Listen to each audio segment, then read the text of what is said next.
भाई ये रास्ता छोड़ दो, ये रास्ता छोड़ दो और सफाई सीधी कर ले।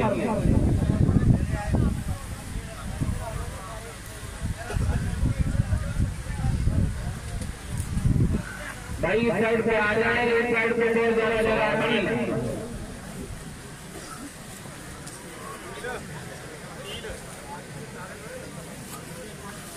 ये नमाज आज का तरीका सुन लें। अभी सुभान अल्लाह के बाद 3 तकबीरें ज़ायदा हैं और दूसरी रकअत में अल्हम्दुलिल्लाह और दूसरी सूरत के बाद 3 तकबीरें ज़ायदा हैं।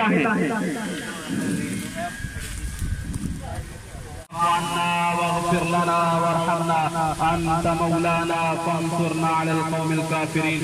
अल्लाहुम्मा अंतर रहमान या अल्लाह, अल्लाहुम्मा अंतल करीम या अल्लाह, अल्लाहुम्मा अंतर रहीम या अल्लाह, अल्लाहुम्मा अंत गनी व नहनुल फुक़रा, अल्लाहुम्मा अंत गनी व नहनुल गुरबा, अल्लाहुम्मा अरहम अला उम्मतिल मुस्लिमा, अल्लाहुम्मा अहफ़िज़ उम्मतिल मुस्लिमा, अल्लाहुम्मा अग़फ़िर उम्मतिल मुस्लिमा, अल्लाहुम्मा अस्लिह उम्मतिल मुस्लिमा, अल्लाहुम्मा अरहम अला कुल्ली बिलादिल इस्लामिया, अल्लाहुम्मा अरहम अला बलदिल फिलिस्तीन, अल्लाहुम्मा अरहम अला बलदिल शाम, अल्लाहुम्मा अरहम अला बलदिल अफ़ग़ानिस्तान, अल्लाहुम्मा अरहम अला बलदिल पाकिस्तान व मक़बूदतिल